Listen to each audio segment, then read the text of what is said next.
العالمین سب سے پہلے ہم اس بندے کی جرت کو دیکھتے ہیں، اس بندے کی کیا جرت ہے اور اس نے کیا جرت کی ہے۔ وہ بڑی اہل سنت والجماعت کی محفل کے اندر اس نے اٹھ کے کہا کہ سب سے افضل و اعلیٰ وہ حضرت علی ہے، حضرت علی ہے، پہلا نمبر حضرت علی کا ہے، حضرت علی کا۔ یہ جملے کا ہے، آئیے ہم سماعت کرتے ہیں۔ یہ مولوی نہیں بتائیں گے آپ کو، یہ مولوی نہیں بتائیں گے، کیونکہ مولوی کو اپنی روٹی کا چکر میں ہے، لیکن سب سے بعد نبی علی ہیں، علی ہیں، علی ہیں، علی ہیں، علی ہیں، علی ہیں، علی ہیں، علی ہیں، علی ہیں۔ کہ یہ کیا کہہ رہا ہے؟ محفل اہل سنت والجماعت کی ہے اور ہمارے سنیوں میں اس طریقے سے روافض گھس رہے ہیں، ہمارے عقیدوں کو اس طریقے سے خراب کیا جا رہا ہے۔ تو اسی سلسلے کے اندر حاضر ہوئے ہیں، آئیے بلا تاخیر ہم اپنے موضوع کو شروع کرتے ہیں۔ نحمدہ ونصلی ونسلم علی رسولہ الکریم، اما بعد فاعوذ باللہ من الشیطان الرجیم، بسم اللہ الرحمن الرحیم، الصلاۃ والسلام علیک یا رسول اللہ وعلی آلک وصحابک یا خاتم النبیین۔ جی محترم، آج کی نشست کے اندر میں حاضر ہوں اور ایک بہت ہی اہم موضوع لے کر میں حاضر ہوا ہوں، افضلیت سیدنا صدیق اکبر رضی اللہ تعالی عنہ کے حوالے سے۔ سیدنا صدیق اکبر رضی اللہ تعالی عنہ کا پہلا نمبر ہے، تو پھر یہ کیسے پہلا نمبر ہے؟ اور کچھ مکاتب فکر کے لوگ یہ کہتے ہیں کہ سیدنا علی المرتضیٰ شیر خدا کرم اللہ تعالی وجہہ الکریم کا پہلا نمبر ہے، اور کچھ مکاتب فکر کے لوگ کہتے ہیں کہ سیدنا صدیق اکبر رضی اللہ تعالی عنہ کا پہلا نمبر ہے، اور وہ اہل سنت والجماعت ہے۔ آج میں آپ کے سامنے حقائق رکھ رہا ہوں، چند کتب کا ذکر کرتا ہوں، تو سماعت فرمائیں۔ بخاری شریف اور اسی سے ملتی جلتی ایک حدیث مسلم شریف کے اندر بھی منقول ہے، اور بھی ہوں گی لیکن جو میری نظروں سے گزری، اور اسی طریقے سے کنز العمال شریف کی دو حدیثیں، دو روایتیں پیش کروں گا، اور اسی کے ساتھ ساتھ جو ہے فتاوی رضویہ جلد 21 کے اندر ایک روایت جو ہے آئی کنز العمال کے حوالے سے، اور جو ہے علامہ عبد الوہاب شعرانی رحمۃ اللہ تعالی نے منن الکبریٰ کے اندر ایک روایت نقل فرمائی مولا علی مشکل کشا رضی اللہ تعالی عنہ کے حوالے سے۔ تو بلا تاخیر ہم اپنے موضوع کو شروع کرتے ہیں۔ سب سے پہلے نبی پاک صلی اللہ علیہ وسلم کے ارادے کے حوالے سے ایک حدیث میں پیش کرنے لگا ہوں، جو ہے بخاری شریف کی حدیث ہے، اور یہ نبی پاک صلی اللہ تعالی علیہ وآلہ وسلم نے اما عائشہ صدیقہ طیبہ طاہرہ عابدہ زاہدہ رضی اللہ تعالی عنہا کے سامنے نبی پاک صلی اللہ علیہ وسلم نے اس روایت کو پیش کیا اور ارادے کو ظاہر فرمایا، اور حدیث نمبر ہے 5666، بخاری شریف کے اندر یہ حدیث موجود ہے۔ کیا ہے الفاظ؟ یہ کہ حممت و اردت، نبی پاک صلی اللہ علیہ وسلم نے اما عائشہ صدیقہ رضی اللہ تعالی عنہا کے پاس بیٹھے تھے اور فرمایا کہ میرا ارادہ ہے جو ہے کیا کروں؟ وہ آگے فرمایا ان ارسل الی ابی بکر و ابنہ، نبی پاک صلی اللہ علیہ وسلم نے ارشاد فرمایا کہ میرا ارادہ ہے کہ میں خط لکھوں حضرت سیدنا ابو بکر صدیق رضی اللہ تعالی عنہ اور ان کے بیٹے عبد الرحمن بن ابی بکر رضی اللہ تعالی عنہ کی طرف۔ کس حوالے سے خط لکھوں؟ اسی حوالے سے خط لکھوں کہ کیا آگے کے الفاظ ہیں؟ نبی پاک صلی اللہ تعالی علیہ وآلہ وسلم نے آگے ارشاد فرمایا فَأَهَادَ أَن يَقُولُ الْقَائِلُونَ، کہ میرے بعد کے زمانے میں کوئی کہنے والا یہ کہے کہ خلافت کا حقدار میں ہوں، اور فرمایا کہتا ہے من المتمنون، کوئی تمنا کرنے والا یہ تمنا کرے کہ خلافت کا حقدار میں ہوں، خلافت کا حق میرا ہے، اس لیے خلیفہ مجھے بننا چاہیے۔ لیکن نبی پاک صلی اللہ تعالی علیہ وآلہ وسلم نے اس ارادے کو ظاہر فرمایا اما عائشہ صدیقہ رضی اللہ تعالی عنہا کے سامنے، لیکن اس کے بعد نبی پاک صلی اللہ تعالی علیہ وآلہ وسلم نے ان جملوں سے اپنے ارادے کو ترک فرمایا. وہ جملے کیا تھے؟ فرمایا یب اللہ تعالی اس بات کو پسند نہیں فرماتا کہ ابو بکر صدیق رضی اللہ تعالی عنہ کے علاوہ کوئی خلیفہ بنے. اللہ تبارک و تعالی اس بات کو پسند نہیں فرماتا کہ حضرت سیدنا ابو بکر صدیق رضی اللہ تعالی عنہ کے سوا خلیفہ بنے. اور فرمایا وَيَدْفَعُ الْمُؤْمِنِينَ، اور مومنین کی بھی یہی رائے کہ خلیفہ بنے گا تو وہ سیدنا صدیق اکبر رضی اللہ تعالی عنہ ہوں گے. تو اس حدیث پاک کو ہم سامنے رکھ کے ہم خود ہی فیصلہ کر لیں کہ نبی پاک صلی اللہ تعالی علیہ وآلہ وسلم کا کیا ارادہ تھا. اور اس میں لکھنے کے معنی ہے کہ سب قائل ہے اللہ، رسول اللہ اور اس کے اصحاب. حضور صلی اللہ علیہ وسلم نے اپنے ارادے کو ظاہر فرمایا اور اس کے بعد یہ فرمایا اللہ تعالیٰ کی بھی یہی چاہت ہے کہ سیدنا صدیق اکبر رضی اللہ تعالی عنہ خلیفہ بنے، اور میرے صحابہ کی بھی یہی جو ہے فیصلہ یہی مائنڈ ہے کہ خلیفہ بنے گا وہ سیدنا صدیق اکبر رضی اللہ تعالی عنہ خلیفہ بنیں گے. مفہوم ہے اور جو ہے الفاظ مختلف ہے، مفہوم یہی ہے. یہ حدیث بھی مسلم شریف کے اندر بھی مذکور ہے جس کے اندر نبی پاک صلی اللہ علیہ وسلم نے ارشاد فرمایا. مسلم شریف کے اندر جو حدیث ہے اس کے اندر یہ دلیل ہے کہ اس بات کی کہ کوئی تمنا کیوں کرے کہ میں خلیفہ بنوں، کوئی اس بات کا اظہار کیوں کرے کہ میں خلیفہ بننے کے لیے تیار ہوں. تو اسی لیے نبی پاک صلی اللہ علیہ وسلم نے پہلے بیان فرما دیا، اس کو تو باقاعدگی سے بیان فرمایا کہ کوئی کہنے والا یہ نہ کہے کہ میں خلیفہ بننا چاہ رہا ہوں. اگر کوئی کہے تو اس کے سامنے میری یہ شریعت پیش کرنا، میرا یہ طریقہ پیش کرنا، میری یہ خطوط پیش کرنا اور میرا یہ پیغام اس کو سنانا، تو لہذا وہ بعد آ جائے گا اس عمل سے. ایک روایت ہے اور اس روایت سے پتہ لگ رہا ہے کہ سیدنا صدیق اکبر رضی اللہ تعالی عنہ خلیفہ بلا فصل ہے. آپ کے بعد کے دوسرے خلیفہ ہے لیکن آپ سب سے پہلے نمبر پہ آپ کا نمبر ہے. اور یہ بخاری شریف کی حدیث ہے 5666 حدیث ذمہ داری کے ساتھ میں بیان کر رہا ہوں. دوسری حدیث مسند علی رضی اللہ تعالی عنہ کے حوالے سے جو ہے امام حسام الدین کنز العمال کے اندر یہ حدیث پاک لے کر آئے. حدیث نمبر ہے 35671 اور جلد نمبر کنز العمال کی ہے 12ویں جلد کے اندر یہ حدیث پاک لے کر آئے امام حسام الدین رحمت اللہ تعالی علیہ. اور وہ حدیث یہ ہے جس کو روایت کیا ہے حضرت سیدنا علی المرتضی شیر خدا کرم اللہ تعالی وجہہ الکریم سے ابو جحیفہ نے روایت کیا، نبی پاک صلی اللہ علیہ وسلم کے صحابی ہے. انہوں نے یہ روایت کی ہے حضرت علی سے، اور ان سے جنہوں نے روایت بیان کی ہے وہ ان کے بیٹے حضرت اون رضی اللہ تعالی عنہ ہے جنہوں نے یہ روایت بیان کی ہے. یہ فرماتے ہیں کہ حضرت سیدنا علی المرتضی شیر خدا کرم اللہ تعالی وجہہ الکریم نے بیان فرمایا. کیا فرمایا کہ قال رسول اللہ صلی اللہ تعالی علیہ وآلہ وسلم یا علی نازلت ربی فیک ثلاثا، اے علی میں نے اپنے رب سے 3 بار تیری خلافت کے حوالے سے سوال کیا کہ خلافت جو ہو وہ حضرت علی کی ہو.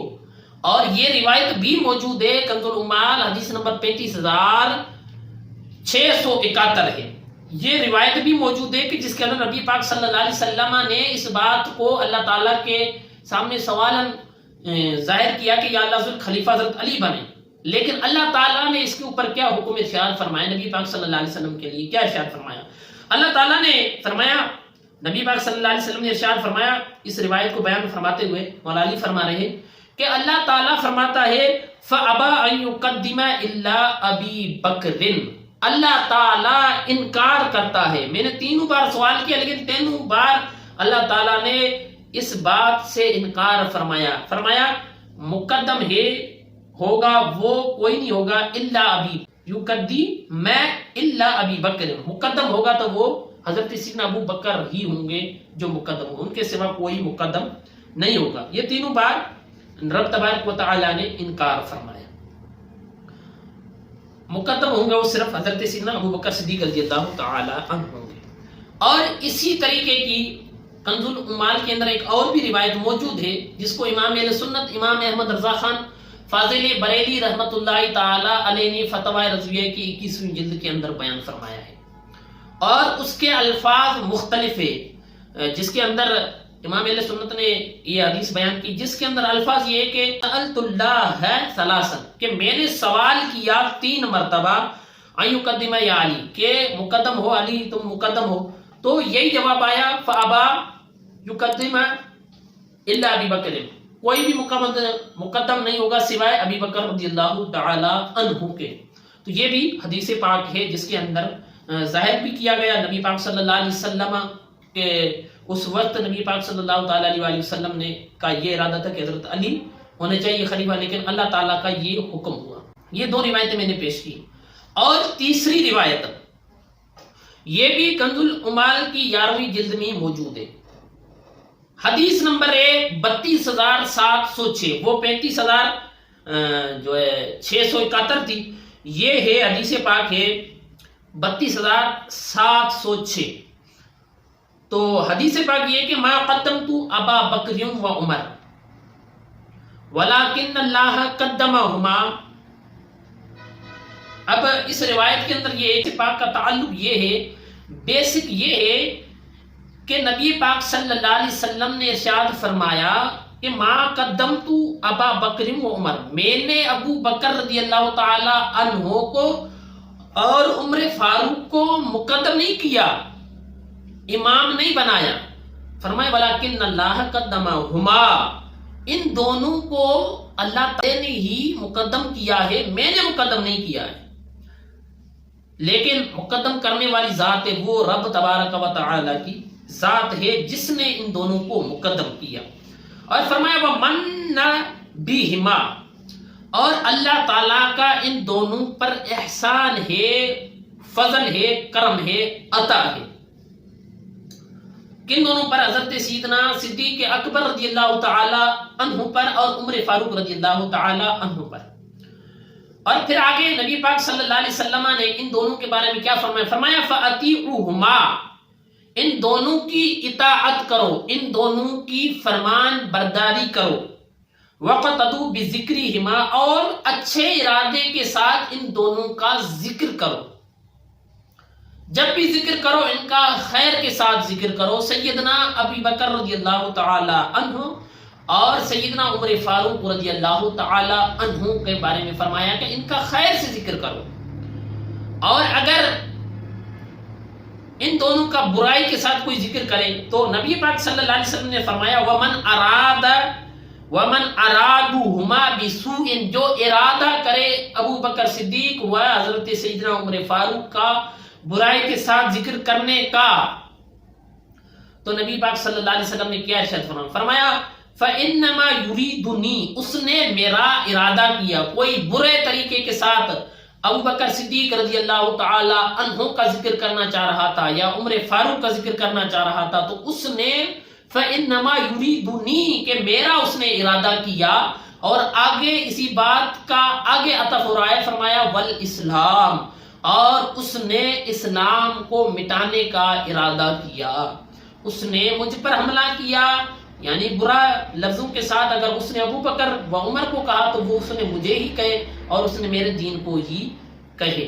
یہ دوسری روایت۔ تو ان دونوں تینوں روایتوں کے اندر یہ پتہ لگا کہ سیدنا ابو بکر صدیق رضی اللہ تعالی عنہ جو ہے پہلے نمبر پہ، ان کا پہلا نمبر ہے۔ یہ جو میں نے چند روایات پیش کی اس حوالے سے آپ نے سماعت فرمایا، اور آگے ایک اور روایت ہے جس کے اندر منن الکبریٰ کے اندر علامہ امام عبد الوہاب شعرانی رحمۃ اللہ تعالی علیہ نے نقل فرمایا ہے کہ ایک شخص حضرت سیدنا علی رضی اللہ تعالی عنہ کی بارگاہ میں حاضر ہوا اور عرض کرنے لگا لما قدم ابو بکر و عمر، وہ کہنے لگا کہ اے مولا علی، آپ پر ابو بکر اور عمر کو مقدم کر دیا لوگوں نے۔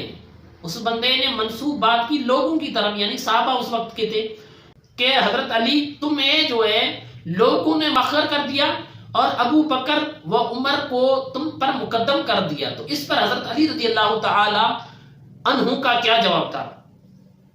حضرت علی رضی اللہ تعالی عنہ نے ارشاد فرمایا ان اللہ قدمہما، ان اللہ هو الذی قدمہما علیہ، بے شک ان دونوں کو مجھ پر جس نے مقدم کیا ہے وہ رب تبارک و تعالی کی ذات ہے جس نے ان دونوں کو مجھ پر مقدم کیا. مولا علی فرما رہے ہیں. تو محترمین مولا علی رضی اللہ تعالی عنہ نے آگے سورہ ہود آیت نمبر 113 کی تلاوت کی کہ مومنین کا ظلم کی طرف جھکاؤ نہیں ہوتا.